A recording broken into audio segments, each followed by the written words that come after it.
BP, sugar, thyroid, obesity, hormone సమస్యలని మందులు లేకుండా నేచర్ మంత్ర ఫుడ్ తో రివర్స్ చేసుకోండి. నమస్కారం అండి. రమ్మన్నారంట. నీ పచ్చళ్ళ కంపెనీ మూసేయాలి. నీకెంత కావాలి? 5 లక్షలు ఇస్తాను. చాలా? 5 లక్షలు కాదు, 50 లక్షలు ఇచ్చినా నా కంపెనీ మూయడం జరగదు. బాగా ఆలోచించుకొని చెప్పు. ఈ వ్యాపారంలో పుట్టి పెరిగినోడ్ని. నాతో పోటీ పడకు. నా చేతి కింద 6,000 మంది పనిచేస్తున్నారు. ఆంధ్ర మొత్తం నాకు బ్రాంచులు ఉన్నాయి. నేనే మార్కెటింగ్ చేయలేకపోతున్నాను. ఆఫ్టర్ ఆల్ ఒక కుటీర పరిశ్రమలా పెట్టుకొని నువ్వెలా మార్కెటింగ్ చేయగలవు? 6,000 మంది వర్కర్స్ని పెట్టుకుని ఆంధ్ర మొత్తం బ్రాంచీలున్న మీరే నా కంపెనీ చూసి భయపడుతున్నారంటే నా సరుకులో నాణ్యత ఉందనేగా.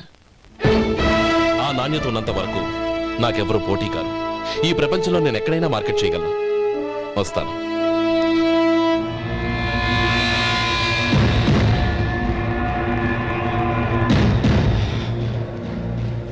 ఇక్కడ ఏం లేదండి. ఇక్కడ ఏం లేదండి. ఇప్పుడు ఊపిరి పీల్చి బిగ్బట్టు. నెమ్మదిగా వదిలి. ఓకే, లే. నెమ్మదిగా ఇలా వచ్చి కూర్చో. ఏం లేదు, మామూలు కడుపు నొప్పే. ఈ టాబ్లెట్స్ 3 రోజులు వాడు. ఎలా వాడాలో ఇందులో రాశాను. Token number 29. టౌన్ డాక్టర్ భయపెట్టేశాడు, ఆపరేషన్ అది ఇదని.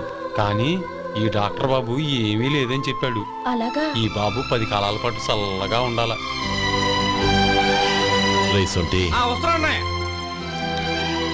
రే, భగవంతుడి దయ వల్ల తమ్ముడు హస్తవాసి మంచిదని అప్పుడే పేరొచ్చిందిరా. తమ్ముడిని దగ్గరుండి జాగ్రత్తగా చూసుకో. పని హడావుల్లో పడి వేళకు భోంచేయడము. అబ్బే అదే లేదన్నయ్య. 1 గంట గల పేషెంట్ కట్టు, భోజనం పెట్టు. అది అలా జాగ్రత్తగా చూసుకో. నేను చూసుకుంటాను కదన్నయ్య, నువ్వు వెళ్ళు.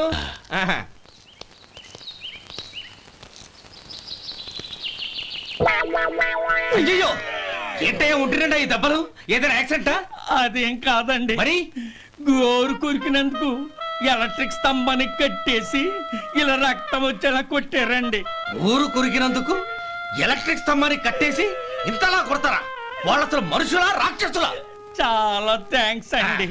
కనీసం మీరైనా అర్థం చేసుకున్నారు. వాళ్ళు అర్థం చేసుకోలేదండి.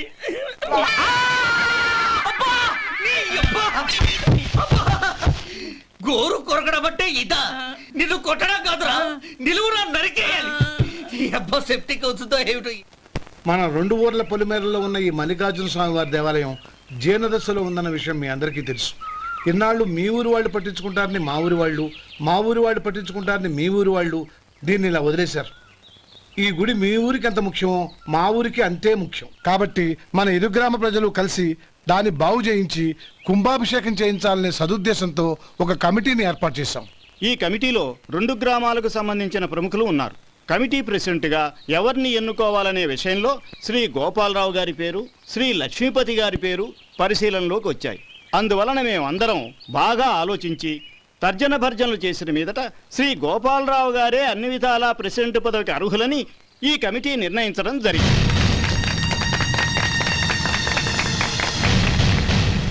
అంచేత ఈ ఉభయ గ్రామ ప్రజలు శ్రీ గోపాలరావు గారికి ఉదారంగా విరాళాలు అందజేసి ఈ శుభకార్యాన్ని జయప్రదం చేయవలసిందిగా కోరుతున్నాం. ఏంటి ఇంకా రాలేదా? ఏంటయ్యా, టైం 10 అవుతోంది. బోర్డు మీద 10 గంటలను రాసింది. మీ డాక్టర్ ఇంకా రాలేదు. అసలు మీ డాక్టర్ కి టైం సెన్స్, పంక్చువాలిటీ ఏమైనా ఉన్నాయా? ఇంతకీ మీరెవరండి? నేను డాక్టర్ అమ్మని. ఓహో, మీరు డాక్టరేనా?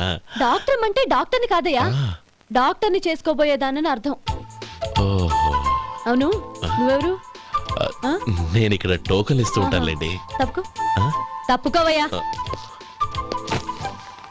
అవును, మీ డాక్టర్ కి ఎవరో అన్నయ్య ఉన్నాడంట కదా, ఎలాంటోడు? ఎలాంటోడంటే అదేనయ్యా, చాలా కోపిస్తని విన్నాను. ఎందుకని అడుగుతున్నారు? ఎందుకంటావేంటయ్యా? ఆ అన్నయ్య మాట వినగానే మీ డాక్టర్ గడగడా ఉణిగిపోతాడు. అసలు డాక్టర్ చదివే తమ్ముణ్ణి అలా భయపెట్టచ్చా? తప్పు కదా? తప్పేనండి. కాని కాని నాకు మీ డాక్టర్ కి పెళ్ళవని ఆ అన్నయ్య సంగతి అప్పుడు చెప్తాను. ఏం చేస్తానండి? ఏం చేస్తానా? సంవత్సరం తిరగకుండానే కవల పిల్లల్ని కని వాళ్ళ అన్నయ్య చేతిలో పెడతాను. వాళ్ళకి 5 సంవత్సరాలు వచ్చేసరికి ఆయన్ని బాగా మొట్టికెళ్ళేస్తారు. అలా నా కసి తీర్చుకుంటాను. ఈ డాక్టర్ ఎప్పుడు వస్తాడో ఏంటో. అది సర్లే కానీ నువ్వు పని చేయి. ఆ, మీ డాక్టర్ రాగానే ఆ. నేను వచ్చి వెళ్ళానని చెప్పు. నేను అంటే ఓ నా పేరు చెప్పలేదు కదా? ఆహా. నందిని. ఏం చెప్తావు? అదేనండి, నందిని గారు వచ్చి వెళ్ళారు అని చెప్తాను. గుడ్, పైకి వస్తావు.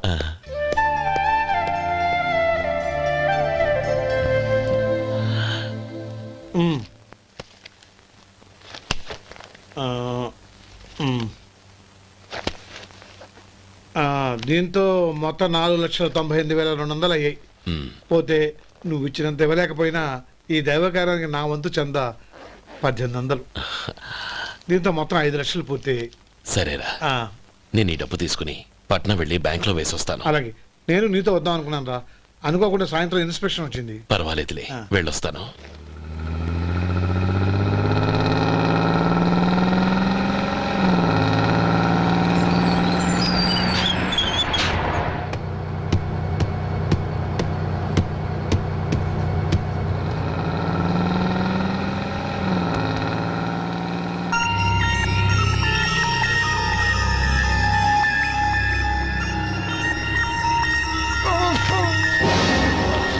అయ్యో మూర్ఛ మూర్ఛ బసాపండి బసాపండి. ఇదిగోండి తాళం చేతులు పూర్తి. ఈ తాళాలు చేతిలో పెట్టండి. వీటి వల్ల ప్రయోజనం లేదు. నాలుగు ఖర్చుకోకుండా పళ్ళ మధ్య పెట్టడానికి గట్టిగా అది నోట్ అయిపోయి. ఇదిగో ఇది చూడండి.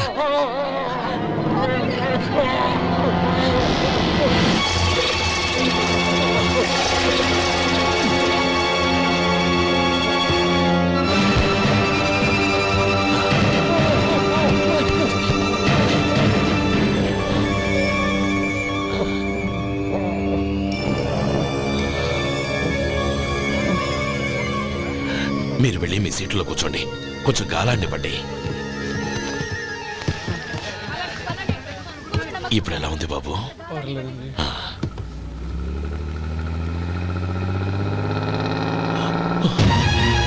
అయ్యో, నా బ్యాగ్ ఎవరైనా చూసారా? అందులో 5 లక్షలు ఉన్నాయి. నా బ్యాగ్ వెంటనే బస్ ఆపండి. ఎవరిని కింద దిగవద్దు. అందరినీ చెక్ చేయండి. నా అంచనా తప్పు కాలేదు. వాడి మంచితనమే వాడిని దెబ్బకొట్టింది. మన వాళ్ళని పంపించి గుడి తాలూకు డబ్బు కొట్టేశాడని పోలీస్ కంప్లైంట్ ఇవ్వండి. ఇప్పుడు ఆ స్టేషన్లో ఎస్ఐ వాడి తమ్ముడే. వాడే వెళ్ళి వాడి అన్నయ్యని అరెస్ట్ చేసి వీధుల్లో నడిపించుకు తీసుకురావాలి. అది నేను కళ్ళారా చూడాలి, మనసారా సంతోషించాలి. అయ్యో గోపాలం గారు, గోపాలం గారు, మీరు దేవస్థానం సొమ్ము దొంగిలించారని ఎవరో పోలీస్ కంప్లైంట్ ఇచ్చారంట.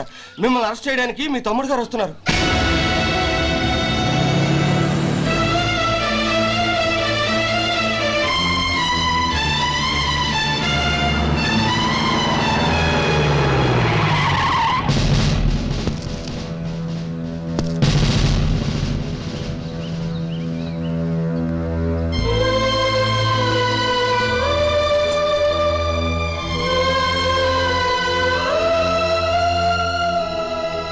చూడు గోపి, ఎప్పుడు నువ్వు ఉద్యోగంలో చేరావో అప్పుడే తనా పరానే తేడా మర్చిపోవాలి. నేరం చేసిన వాడు నీ తమ్ముడైనా అన్నైనా సరే శిక్షించాల్సిన బాధ్యత నీది. అదే నువ్వు నీ ఉద్యోగానికి ఇచ్చే గౌరవం.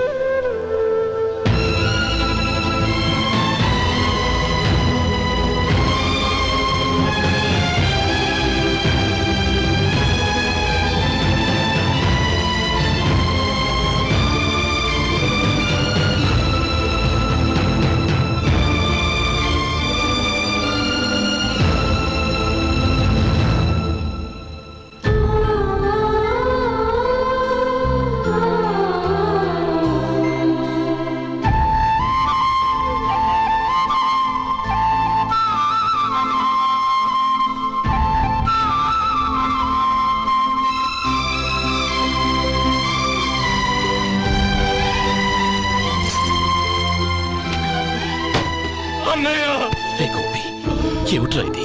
నన్ను క్షమించన్నయ్య. నేను కోరి ఉద్యోగుల చేరిన మాట నిజమే, కానీ ఇలాంటి పరిస్థితి ఎదురవుతుంది అనుకోలేదు. నా ఒంట్లో ప్రతి రక్త పట్టు నీ భిక్షానన్నయ్య.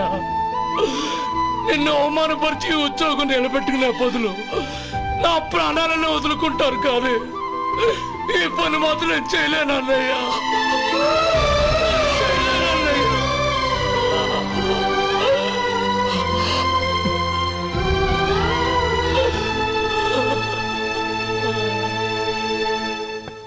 ఏరా, ఇన్నేళ్లు కష్టపడి సంపాదించిన ఉద్యోగానికి రాజీనామా చేస్తావా? కనీసం నీ పెళ్ళాం ఏమనుకుంటుందోనని ఆలోచించావా? ఇందులో అనుకోవడానికి ఉంది మామగారు. ఎండనక వాననక కష్టపడి ఓ తండ్రి కంటే ఎక్కువగా ఈయన్ని పెంచి పెద్ద చేశారు బావగారు. అలాంటి దేవుణ్ణి అరెస్ట్ చేసే ఆ ఉద్యోగం ఈయనకు అవసరం లేదు. బాగుంది. అన్నకు తగ్గ తమ్ముడు, తమ్ముడికి తగ్గ పెళ్ళాం. సరే, మీ ఇష్టం. నానమ్మ, అన్నయ్యడి. నమస్కారం అండి. ఓ నువ్వా? రా కూర్చో. పర్వాలేదండి. ఏంటి ఇలా వచ్చావు? ఆ రోజు నా కంపెనీని మూసేయమన్నారు. ఇప్పుడు నేను మూసేయడానికి సిద్ధంగా ఉన్నాను. దానికి ప్రతిఫలంగా నాకు 5 లక్షలు కావాలి. అలాగే, నీకు కావాల్సిన 5 లక్షలు నేను ఇస్తాను. చాలా థ్యాంక్స్ అండి. కానీ మీరు మీ కంపెనీని మూసేయక్కర్లేదు. సార్, అవును మిస్టర్ మధు, మీ అన్నగారికి జరిగిన అన్యాయం గురించి తెలుసుకున్నాను. మీ కుటుంబం గురించి కూడా విన్నాను. సహజంగా అందరూ ఐకమత్యానికి ఉదాహరణ రామలక్ష్మణులు అంటారు. కానీ ఆ రామలక్ష్మణులు ఎలా ఉంటారనేది పుస్తకాల్లో చదవడం తప్ప ఎవ్వరూ చూడలేదు. మీ అన్నదమ్ములను చూస్తే ఆ రామలక్ష్మణులు ఇలాగే ఉండేవారేమో అనిపిస్తుంది. అలాంటి కుటుంబానికి ఇలాంటి ఇబ్బంది రావడం నిజంగా దురదృష్టం. రామునికి హనుమంతుల్లా కాకపోయినా ఏదో ఉడతా భక్తిగా నా వల్ల వీలైన సహాయం ఈ 5 లక్షలు తీసుకో. మీ కంపెనీ పేరు మీదే అన్ని సరుకులు తయారు చేయండి. నేను వాటిని ప్రపంచమంతా మార్కెటింగ్ చేస్తాను. సార్, మీ రుణం ఉంచుకోను. తొందరలోనే తీర్చేస్తాను. స్నేహితుల మధ్య రుణాలేంటి మధు? We are friends.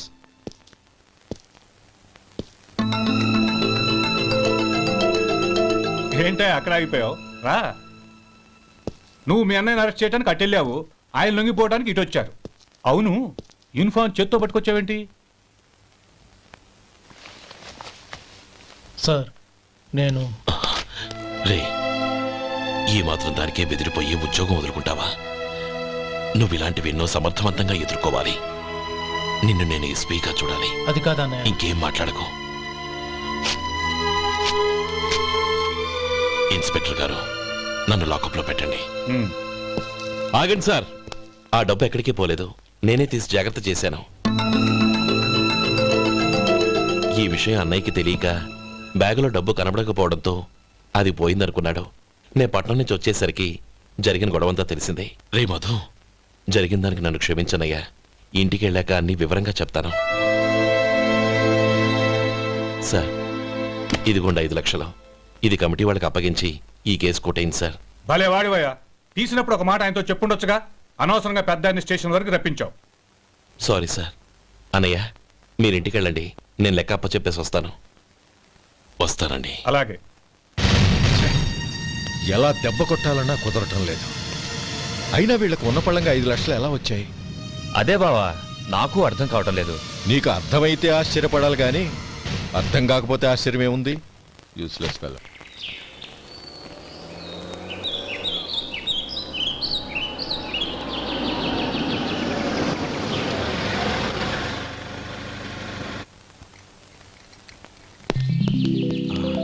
నువ్వు ఎక్కడే ఉండు. అన్నయ్య మూడు ఎలా ఉందో చూసి నేను లోపలికి తీసుకెళ్తాను. ఓకే? అలాగే.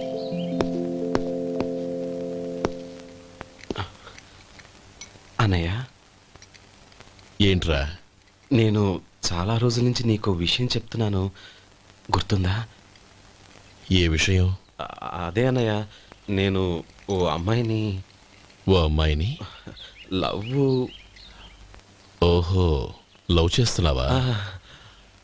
ఆ విషయం నువ్వు నాకెప్పుడు చెప్పావురా? ఊళ్ళో అందరూ అనుకుంటుంటే నేను విన్నాను. సారీ అన్నయ్య, నీకు చాన్నాళ్ళుగా చెప్పాలనుకుంటున్నాను కదా, అందువల్ల చెప్పేశానేమో అనుకున్నాను.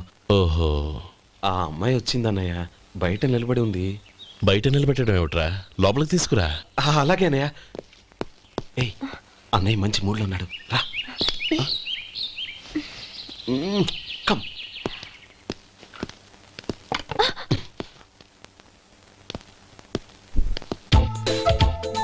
ఎందుకంటావేంటయ్యా? ఆ అన్నయ్య మాట వినగానే మీ డాక్టర్ గడగడ వణికిపోతాడు. అసలు డాక్టర్ చదివే తమ్ముడిని అలా భయపెట్టచ్చా? తప్పు కదా? తప్పేనండి. నమస్కారం. అదేంట్రా, మనిషో పక్కనుంటే నమస్కారం ఇంకో పక్కన ఉంది? అది మర్యాద అన్నయ్య మర్యాద. ఆహా, అవును నీ పేరేంటమ్మా? నందిని. ఆ నందిని. నందిని అన్నయ్య. ఏ ఆ ముక్క తను చెప్పలేదా? పెద్దలంటే మహాగౌరవం అన్నయ్య. మేమిద్దరం ఇంత క్లోజ్ ఫ్రెండ్స్ కదా, ఆయన నాతో కూడా ఎక్కువ మాట్లాడదు ఓహో కదా. నాకు మీ డాక్టర్కి పెళ్ళవని అప్పుడు అన్నయ్య సంగతి చెప్తాను. ఏం చేస్తానండి? ఏం చేస్తానా? సంవత్సరం తిరగకుండానే కవల పిల్లల్ని కని వాళ్ళ అన్నయ్య చేతిలో పెడతాను. వాళ్ళకి 5 సంవత్సరాలు వచ్చేసరికి ఆయన్ని బాగా ముట్టిగలేస్తారు. అవును, అమ్మాయి మోహం చూడకుండా నిర్ణయంలా తీసుకోనరా. తలెత్తు.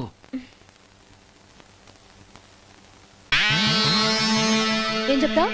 అదేనండి, నందిని గారు వచ్చి వెళ్ళారని చెప్తాను. గుడ్, పైకొస్తావు. ఈయన మీ అన్నయ్య? అవును. నందిని ఏమైంది? ఎందుకు ఏడుస్తున్నావు?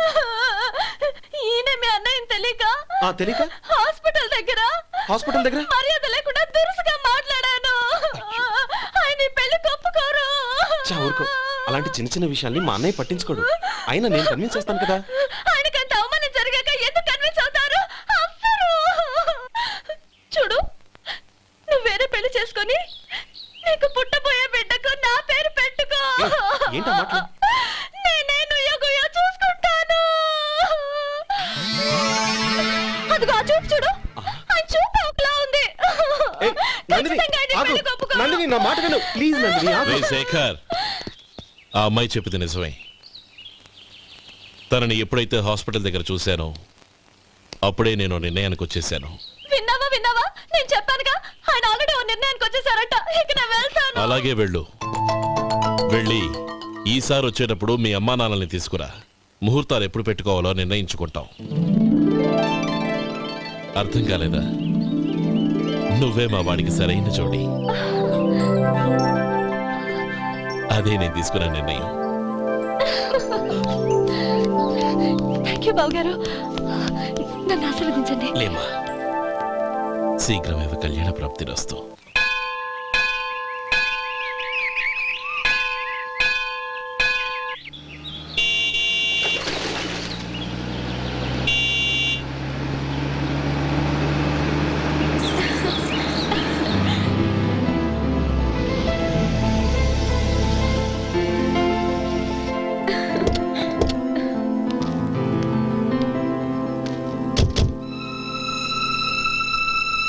రామా,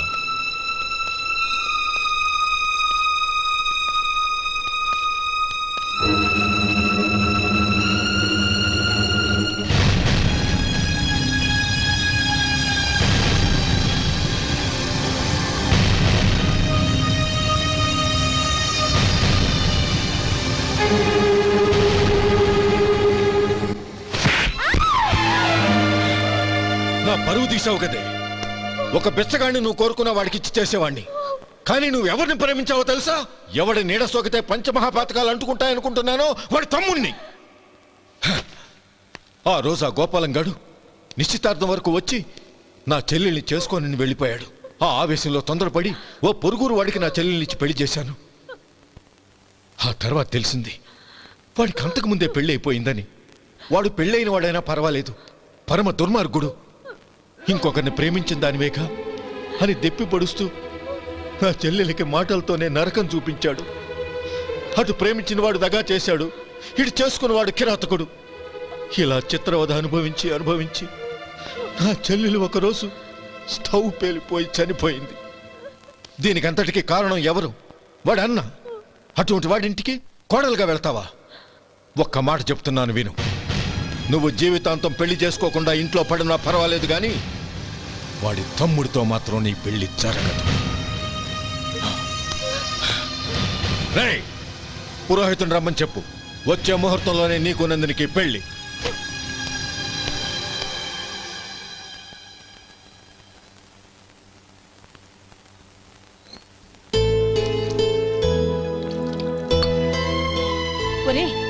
అదేంట్రా, ఒక ముద్దైనా తినకుండా చేయగడిగేశావు? నాకు ఆకలి కాలేదు నానమ్మ.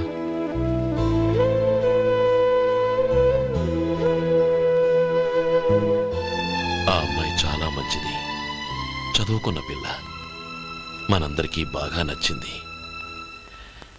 కానీ ఆ లక్ష్మీపతి గారి గురించి ఆలోచిస్తేనే నాకు భయం వేస్తోంది. వాడు మన కుటుంబం ఎప్పుడెప్పుడు విడిపోతుందా అని ఎదురు చూస్తున్నాడు. అన్నయ్య, ఆ అమ్మాయే కాదు, ఈ ప్రపంచంలో మన కుటుంబం కంటే నాకేది ఎక్కువ కాదు. ఆ పెళ్లి గురించి నేను మర్చిపోయాను, మీరు మర్చిపోండి.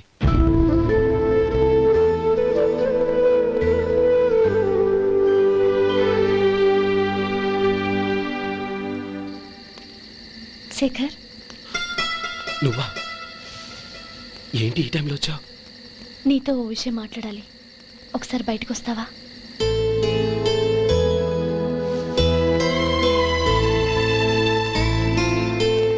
ఏంటి సూట్ కేసుతో వచ్చావు? శేఖర్, మా నాన్న నాకు వేరే పెళ్లి చేయాలని చూస్తున్నాడు. అందుకే నేను నిర్ణయానికి వచ్చాను. మన ఇద్దరం ఎక్కడికైనా పారిపోదాం. చూడండి, ఈ టైంలో నిన్ను నన్ను మా అన్నయ్య చూసాడంటే బాగోదు. నువ్వు వెళ్ళిపో. అన్నయ్య అన్నయ్య అన్నయ్య, ఎప్పుడు మీ అన్నయ్య మాటేనా? నీకు నేను ముఖ్యమా, మీ అన్నయ్య ముఖ్యమా? నాకు మా అన్నయ్య ముఖ్యం.